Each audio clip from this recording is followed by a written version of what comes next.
আসসালামু আলাইকুম। আমাদের চ্যানেলে স্বাগতম। আজকে আবার হাজির হয়েছি নতুন একটা ভিডিও নিয়ে। আজকের ভিডিও নর্মাল ডেলিভারি চাইলে ডেলিভারি রুমে যে কাজগুলো করতেই হবে বা নর্মাল ডেলিভারি চাইলে ডেলিভারির দিন আপনার কি করণীয়। ভিডিওটা শেষ পর্যন্ত দেখুন, আশা করছি অনেক গুরুত্বপূর্ণ তথ্য জানতে পারবেন। ভালো লাগলে চ্যানেলটিকে সাবস্ক্রাইব করতে ভুলবেন না। পৃথিবীর সব নিয়ামতের মধ্যে অন্যতম নিয়ামত হচ্ছে সন্তান, আর একজন নারীর পরিপূর্ণতা আসে মা হওয়ার মধ্য দিয়ে। আপনি গর্ভধারণ করেছেন, এই সুসংবাদ পাওয়ার পরেই বেশিরভাগ মায়েরাই ভয় পেয়ে থাকে কিভাবে বাচ্চা প্রসব করাবে। হয়তোবা সবার মনে আশা থাকে নরমালে বাচ্চা প্রসব করানোর, কিন্তু বিভিন্ন জটিলতা বা ব্যথার কারণে ভয় পেয়ে অনেকেই নরমাল ডেলিভারি করাতে চান না। তবে নরমালে ডেলিভারি করানোটা আপনার জন্য কতটা আশীর্বাদ সেটা হয়তোবা সিজার করার পর বুঝতে পারবেন। তবে নরমাল ডেলিভারি হওয়ার জন্য ডেলিভারির দিন আপনার কিছু গুরুত্বপূর্ণ কাজ রয়েছে, যেগুলো করলে সহজে আপনি নরমালে বাচ্চা প্রসব করাতে পারবেন। নরমালে বাচ্চা প্রসব করানোর জন্য প্রথমে বোঝা উচিত আপনার পেইনটা আসল নাকি নকল। পেইন আসল বা নকল বোঝার জন্য তার লক্ষণগুলো জানা দরকার। প্রথমেই জেনে নিব কিভাবে বুঝবেন আপনার প্রসব যন্ত্রণা উঠেছে। সাধারণত অল্প স্বল্প বেদনা হলেই এটা বুঝে নেবেন না যেন আপনার প্রসব যন্ত্রণা হয়েছে।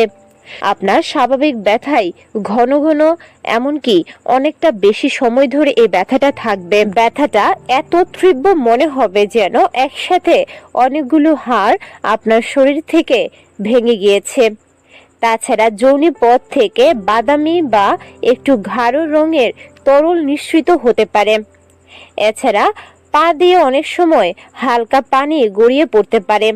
এর অর্থ গর্ভাশয়ে ওয়াটার ব্রেক বা অ্যামনিওটিক ফ্লুইডের থলিটা ফেটে গেছে। সেক্ষেত্রে দ্রুত ব্যবস্থা নিতে হবে, মানে প্রসবের জন্য প্রস্তুতি গ্রহণ করতে হবে। প্রসবের শুরুর লক্ষণ হিসেবে জরায়ু আস্তে আস্তে তার মুখটাকে বড় করতে থাকে। শুরুর দিকে 3 থেকে 4 সেন্টিমিটার এটা দীর্ঘ হয়ে থাকে, তবে 10 সেন্টিমিটার পর্যন্ত চওড়া না হলে বাচ্চা নরমালে ডেলিভারি করা সম্ভব হয় না। যত তাড়াতাড়ি জরায়ুর মুখটা খুলতে থাকবে তত ব্যথা চরম আকার ধারণ করবে। উল্লেখিত লক্ষণগুলো আপনার মধ্যে থাকলে বুঝে যাবেন এটি আসল লেবার পেন, আর তখনই আপনাকে প্রস্তুত হতে হবে ডেলিভারির পেন সহ্য করার জন্য।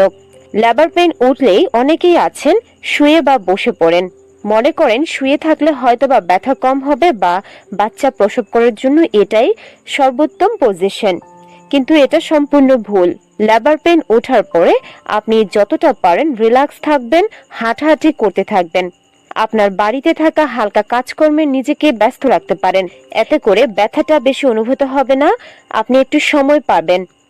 যতটা সময় যাবে আর হাঁটাহাঁটি করবেন তত তাড়াতাড়ি আপনার সার্ভিক্স মানে জরায়ুর মুখ খুলতে থাকবে। জরায়ুর মুখ খুলে থাকার জন্য হাঁটাহাঁটি করাটা জরুরি।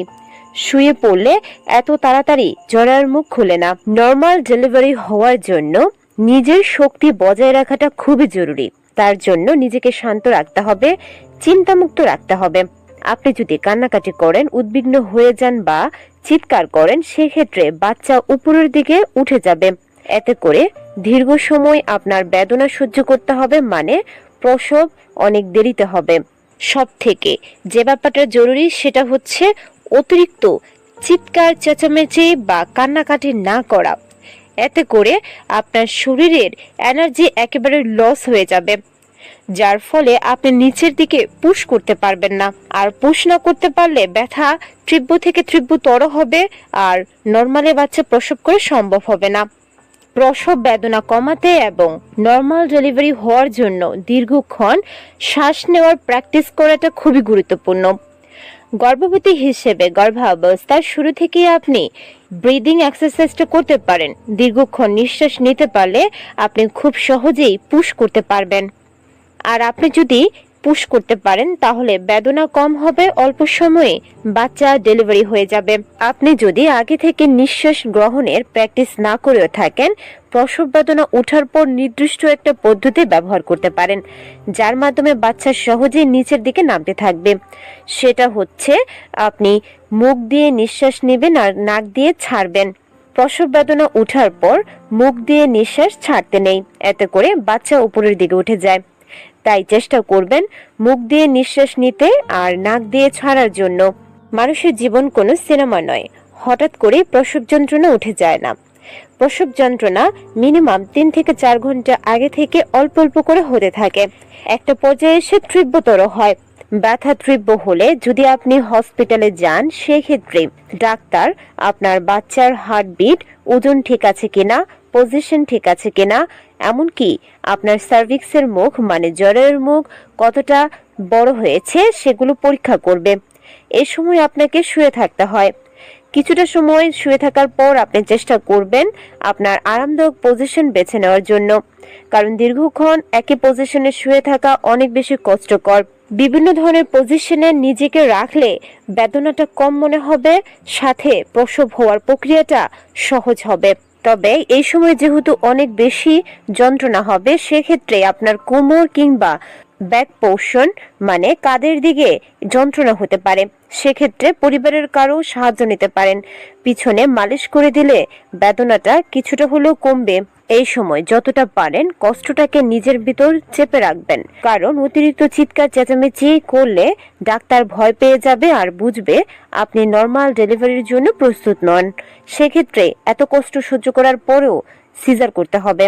অনেক গর্ভবতী কিংবা তার পরিবার মনে করে যেহেতু বাচ্চা ডেলিভারি করানোর সময় হয়ে গেছে তাই অনেক বেশি ভারী খাবার খাওয়া উচিত, কারণ প্রসবের সময় বেশি শক্তির প্রয়োজন। তবে তারা এটা ভুল করে। লেবার পেন উঠে যাওয়ার পর ভারী খাবার খেলে হজমের সমস্যা হয়, যার ফলে গর্ভবতী ইচ্ছে মতো পুশ করতে পারবে না। লেবার পেন উঠে যাওয়ার পর যতটা সম্ভব হালকা কিন্তু পুষ্টিকর খাবার খেতে হবে। এক্ষেত্রে গর্ভবতী ড্রাই ফ্রুটস খেতে পারেন। ড্রাই ফ্রুটসের মধ্যে খেজুর, কিশমিশ, কাঠবাদাম, কাজু বাদাম অন্যতম। তবে তিন ও ঝুমুর অনেক বেশি উপকারী নর্মাল ডেলিভারির জন্য। আমরা এ নিয়ে একটা ভিডিও করেছি, তিন আর ঝুমুর কিভাবে বা কখন খেলে নর্মাল ডেলিভারির সম্ভাবনা বাড়ে। ডেলিভারি রুমে আরেকটা যে কাজ খুবই গুরুত্বপূর্ণ, সেটা হচ্ছে সময় মতো পুশ করা।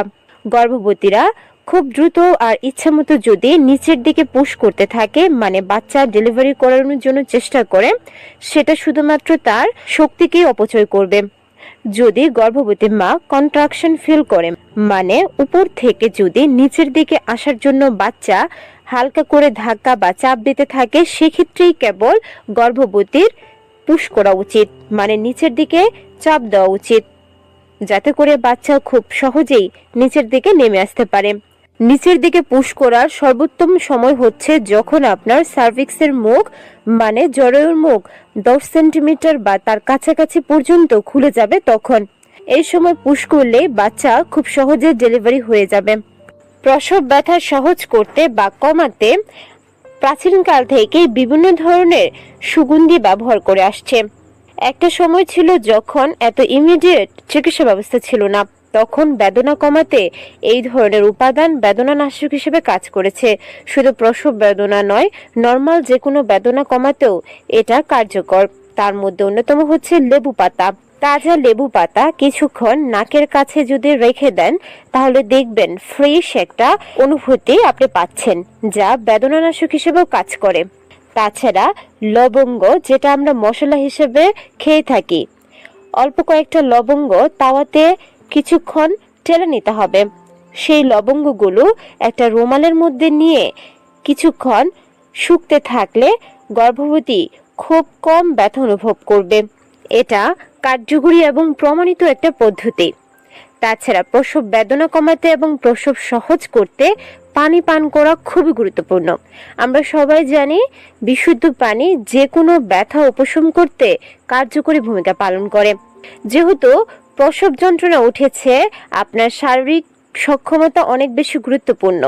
তাই নিজের শরীরকে হাইড্রেট রাখতে একটু পরপর কুসুম গরম পানি পান করার চেষ্টা করুন, কারণ এর সময় আপনি প্রচন্ড পরিমাণে ঘামতে থাকবেন। শরীর থেকে তরল সাথে লবণ বের হয়ে যাবে। তাই অল্প অল্প পানি বা পানি জাতীয় খাবার খেলে শরীর ভালো থাকবে, আপনাকে শক্তি যোগাবে।